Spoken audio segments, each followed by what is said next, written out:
The alien ships appeared without warning, their weapons fired, tearing into Eli's desert base. Sparks flew, machines exploded. Eli ran, dodging flames and falling debris. A sharp pain stabbed his side. He was wounded but still moving, but he wasn't alone. Farmers, scientists and hackers, ordinary people who believed in Eli's dream, rushed to help. They patched broken wires, rebuilt shattered panels, and shielded the machines with whatever they could find. Together, they worked like one. Eli's breathing was heavy as he reached the main device. It was damaged, flickering, but with help, he repaired it.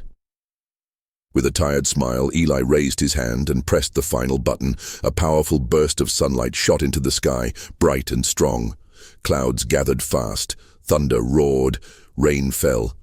Hard, washing deserts, filling rivers, and flooding dry lands with life. For the first time in decades, Earth was green again. Eli closed his eyes, feeling the wet wind on his face.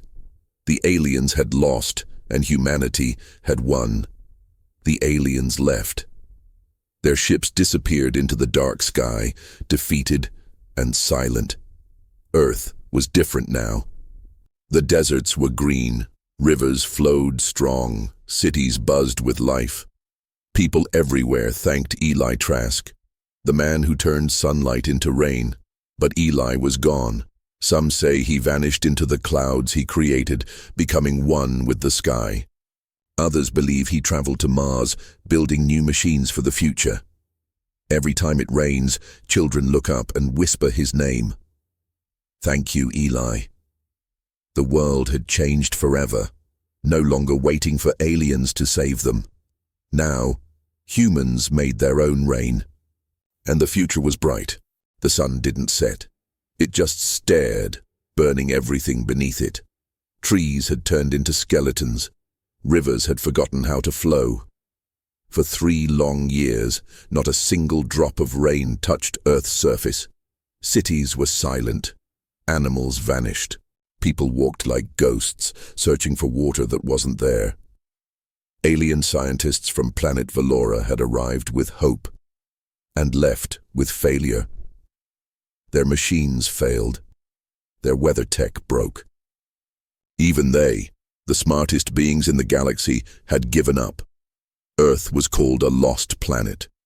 But in the middle of the dead desert, something strange happened. A shadow moved, slowly, calmly, across the burning sand. It wasn't an alien. It wasn't a soldier. It was a human. A man named Eli Trask. He wasn't carrying food. He wasn't searching for shelter. He held a metal box in his hands, small, glowing and humming like a trapped storm. People watched from ruined buildings. "What is he doing?" someone whispered. Eli didn't answer. He placed the box in the sun, and the sky above him, just for a second, turned dark. The aliens were angry. Valoran leader Zelith appeared on every global screen with his shining silver skin and voice like thunder. "This human is playing with forces he doesn't understand," he warned. "If his device fails, Earth's sun balance could collapse. Your planet could burn or freeze forever." But Eli Trask didn't stop. He didn't even flinch. Alone. In the desert, he kept building strange machines. Towers with mirrored wings, floating discs that turned with the sun, wires glowing like fire snakes. His eyes were tired, but his hands were steady. He was not afraid. At night, Valoran agents came. Silent, invisible, and deadly.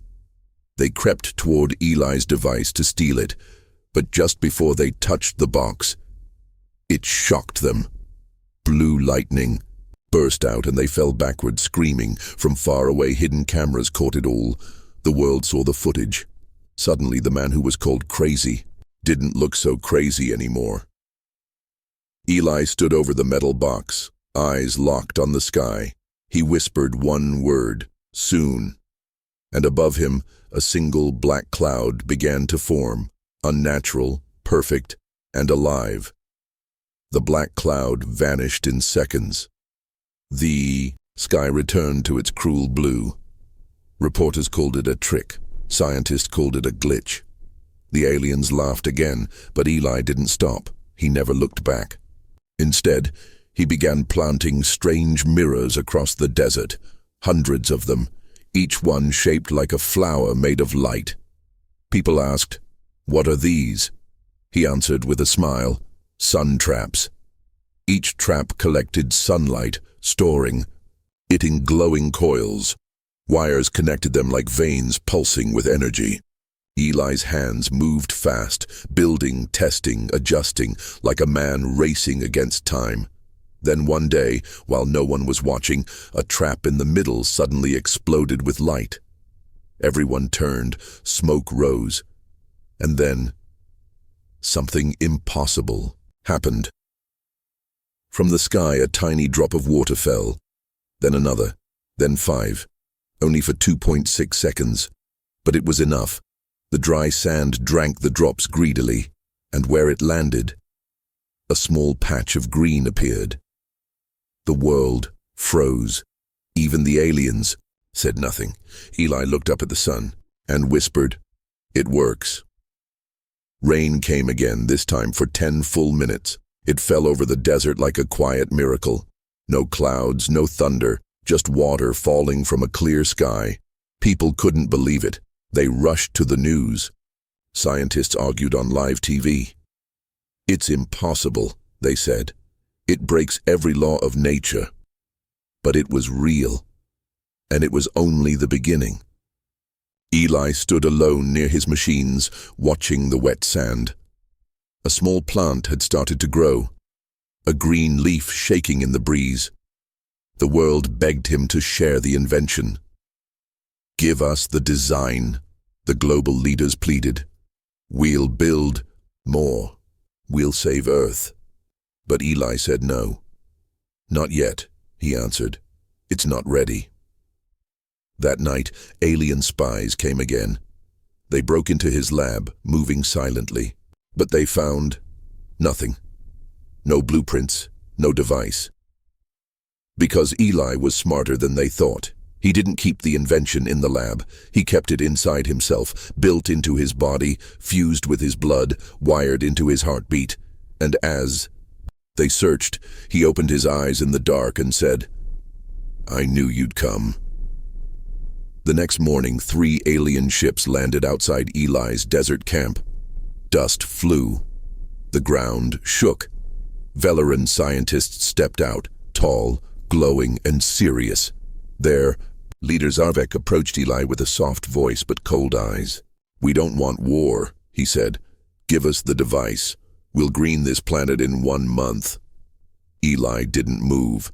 He stared at the sky. "You had your chance," he replied. "You failed." Zarvek's smile faded. "If you say no, Earth will suffer more. We'll leave. The sun will burn your land dry again." Eli looked around at the small green patch behind him. "Not if I finish this." He turned and revealed a second machine. Round, spinning, filled with silver tubes and floating crystals, it gave off a low hum, like a living thing. "What is that?" one alien asked. Eli stepped back and pressed a button. Above them, the air shimmered. Clouds began to form, not natural clouds, but engineered ones, shaped, directed, alive. Eli looked at the aliens. "This is not rain by accident," he said. "This is rain on command." The aliens panicked. Their leaders had warned them if Earth became independent, Valora would lose its power. They launched their response fast. 3 massive ships rose into Earth's orbit. Solar blockers deployed, spreading giant dark sails above Eli's sun traps. Sunlight vanished. The desert turned cold. Eli's machines slowed. The clouds above his camp began to fade. But Eli didn't look surprised. He was waiting for this. Deep underground, he activated backup systems, hidden wires, buried batteries, and one secret connection: Earth's global solar grid. He hacked into satellites, rerouted power, and charged his core machine with more energy than ever before. His hands trembled, his skin glowed, his body could barely handle the surge. Then he stood beneath the blank sky and fired the device straight upward. A thin beam of white light shot into the air, so bright it pierced the alien shields. The solar blockers melted, the sails burned away, and in their place, a massive storm cloud formed, dark, thick, and powerful. A storm made without nature, made by a human, made by Eli Trask. As the storm built above him, Eli closed his eyes, and suddenly, memories rushed back. He was a boy again, 10 years old, watching his little sister cry from thirst. Their town had no water. Their mother boiled dust to give them hope. Then she got sick, and one day his sister didn't wake up. Eli never cried. He just stared at the sky and made a promise. Years later, when the aliens came, he studied everything they brought: climate tech, sun converters, cloud, generators. But he noticed something they never did. The machines were smart, but they had no heart. The Valorans failed because they treated Earth like a lab. But Eli had something stronger: emotion. He understood loss, hope, and pain. That's why his invention worked, because he didn't just build machines. He built them with memory, with love, with the feeling of rain on human skin. And now, as thunder echoed from his storm, he whispered, "This isn't just science, it's a goodbye letter to the dry world." And lightning flashed like a signature across the sky. The world watched in silence. Every screen, from city towers to village radios, showed the same image: rain falling in 20 cities at once. No clouds had moved in, no storm fronts, just sudden, pure, falling water. Children laughed and ran through the streets. Old people cried and touched the drops like they were gold.